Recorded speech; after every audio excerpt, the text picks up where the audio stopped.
Hello friend, I am doctor Harshad Rawal, MD homeopaths, और मेरी channel में आपका स्वागत है। मित्रों, आज का जो वीडियो है ये युवान और युवती में फेस रिलेटेड जो प्रॉब्लम्स है। तो फेस रिलेटेड कौन से प्रॉब्लम होते हैं? पहले तो खील निकल आते हैं और खील के इसी जरिए उसको खट्टा पड़ जाता है और इसमें हाइपर पिगमेंटेशन हो जाता है। कई बार बालों और में जो रूसी निकल आती है तो उसको सीबोरिक डर्मेटाइटिस बोला जाता है। कई बार लेडीज़ को ज़्यादातर आप एंटीबायोटिक और स्टीरॉयड लेते हैं तो मूछें निकल आती है, अनवांटेड हेयर बोलते हैं जिसको। कई बार हमारा फेस अगली और हाइपर पिगमेंटेड होता है और यंग से भी हम डल लगते हैं, फेस डल हो जाता है, आंखों के नीचे जो ब्लैक स्पॉट आता है। ये सब प्रॉब्लम्स युवाओं को उनको इन्फेरिटी कॉम्प्लेक्स फील करता है। ऐसे शरीर सिस्टम तो अच्छा होता है पर फेस अच्छा नहीं होता है तो इसके जरिए उनको एक इन्फेरिटी कॉम्प्लेक्स फील होता है। बहुत सारी दवा करने के बाद भी अच्छा नहीं होते तो उनको लगता है कि मैं इतना अच्छा खाता हूँ, पीता हूँ, अच्छी दवा लेता हूँ तो भी नहीं मिटता है। तब ऐसी कंडीशन में जो आप होम्योपैथिक दवा लेते हैं तो आपको स्टेप बाय स्टेप जो भी आपका फेस रिलेटेड या ब्यूटी रिलेटेड जो प्रॉब्लम्स है इस जड़ बूढ़ से निकल आता है। तो सबसे पहले जो युवाओं में एक्नी का प्रॉब्लम ज़्यादा है। एक्नी मीन्स खील बोलते हैं। जिन आप युवान में 17-18 साल में से ग्रो होते हैं तो 22-23 साल तक आपको फेस पर खील निकल आता है। और कई बार खील इतने होते हैं, रेडिश होते हैं, कॉपरी कलर के होते हैं, कई बार बड़े बड़े गड़गुम्बद जैसे हो जाती है। ऐसा बोला जाता है कि उनकी शादी होता है तब वो खील निकलना होता है, बाद में नहीं होता है।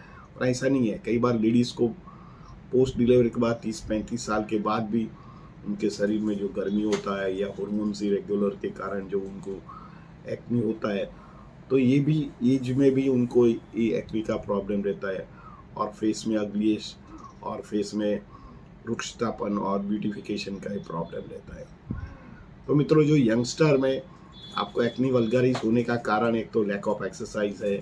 आप ज़्यादातर बाहर का पानी, एडिटिव वाटर्स ज़्यादा लेते हैं, शुगर का कंजम्पशन लेते हैं, ब्रेड एंड पास्ता, इसे जो जो फूड है जो बैलेंस डाइट नहीं है वो ज़्यादा लेते हैं, प्रिकल्स है, सॉस है। तो हमारे इसके जरिए हमारा जो लीवर है वीक पड़ जाता है, खून में शक्ति नहीं होता है। और देखो, लीवर और हमारा जो हिल का जो प्रभाव है फेस पर होता है तो ये भी हमारा शरीर का इलनेस का एक प्रभाव है। इसके जरिए खील निकल आता है और खील के खड्डे हो जाता है, उसको एक्नी वल्गारिस बोलते हैं और ये जिंदगी भर रहता है। पर आप जो होम्योपैथिक में स्किन पीलिंग करते हैं तो ये भी आपका प्रॉब्लम सॉल्व हो जाता है और आपका जो स्किन फिर से बेबी फ्रेशनर और यंग हो जाता है। दूसरा नंबर का कारण यंगस्टर को आंखों के नीचे ब्लैक डार्क सर्कल आ जाता है। जैसे युवान में स्किन अच्छा होता है, फेयर होती है, पर डार्क कलर के कारण उनका जो ब्यूटिफिकेशन का 20% मार्क नीचे हो जाता है। और ये बहुत सारे एक्सटर्नल कॉस्मेटिक्स यूज़ करते हैं। आपको मालूम है कि जो मार्केट में मिलता है कॉस्मेटिक्स में बहुत पॉइजनस थिंग होता है। ये टेम्परेरी तो ठीक करता है, बाहर से दवा देता है, पर ये परमानेंट नहीं जाता है। तो इसका कारण क्या है? तो आपकी लाइफस्टाइल है।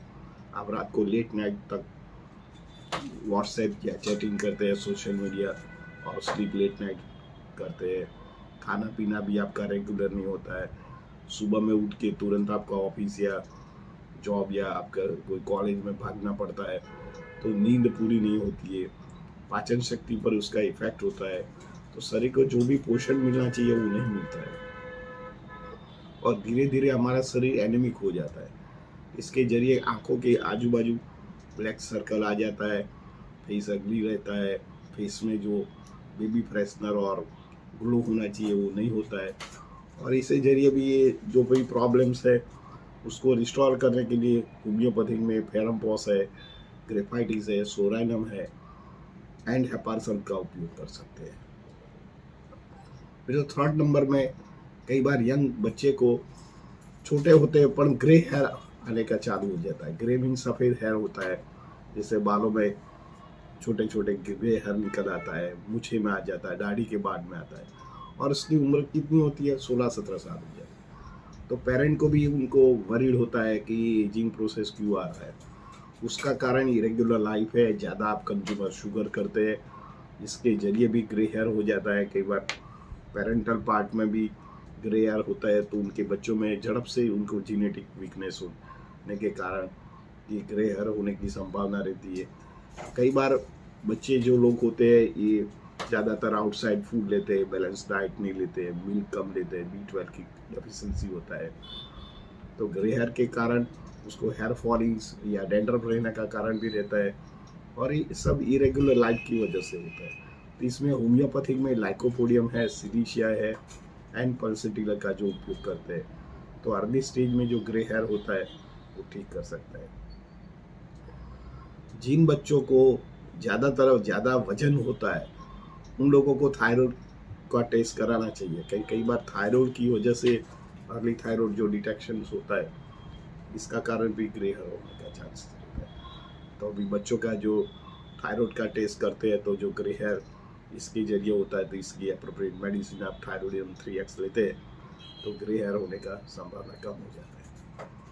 मित्रों, 4th नंबर में कई बार हमारे स्किन और बालों के बीच में डैंड्रफ आ जाता है, थिक डैंड्रफ हो जाता है, तो वो लाइन दिखता है। कई बार हमारा कान में भी रूसी निकलता है, कान टाइट हो जाता है, तो उसको सीबोरिक डर्मेटाइटिस बोलते हैं। ये एक स्किन डॉक्टर होता है, पर फेस हमारा जितना लाइट और ब्यूटिफिकेशन नहीं होता है तो लोगों को ध्यान जाता है कि ये क्या हुआ। क्योंकि हमारे जो स्किन और हेयर कलर के जो बालों में डिफरेंस होता है तो तुरंत लोगों को ध्यान होता है।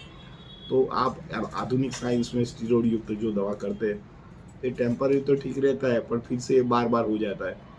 और कई बार तो कोल्ड सीजन में या ठंडा जब सीज़न आती है, रेनी सीजन में आता तो ये एग्रावेट करता है, और इसके जरिए फेस पर एक्नी निकल आता है, नाक के आजू बाजू में छोटे छोटे बम्स निकल आते हैं, कान भी हमारा टाइट होता है, कान में खुजली आता है, और ये इतना बोरिंग होता है कि जुकाम और ये डर्मेटाइटिस की सिम्टम ऑल्टरनेट होता है।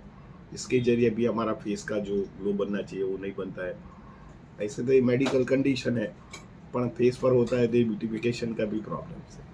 तो इसमें होम्योपैथिक में आप ग्रेफाइटिस है, अपार सल्फ है, नेट्रम्यूर है, सोराइनम है, ये जो दवा उपयोग करते हैं मेजेरियम दवा का, तो ये सुबोरिक डर्मेटाइटिस या सिर का जो सोरासिस बोलते हैं ये जर्मों से मिट सकते हैं।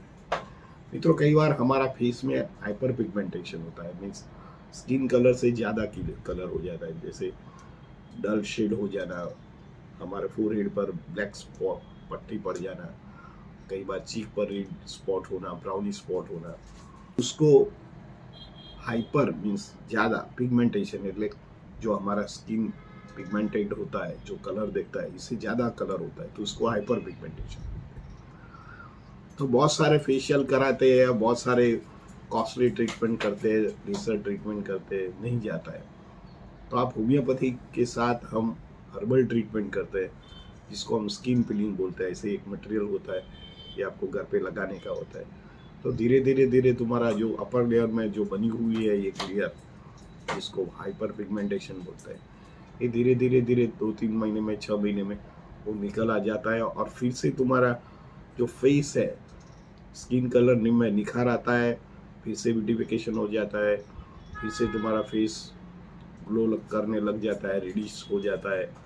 और इसमें आपको हाइपर पिगमेंटेशन के साथ एक्नी वल्गारिस, या आपको डार्क सर्कल हो, या आपका बॉइल निकल आता है, या पफीनेस फेस में रहता है, ये सब कुछ ये ट्रीटमेंट, एक ही ट्रीटमेंट में ये बहुत फ़ायदाकारक है।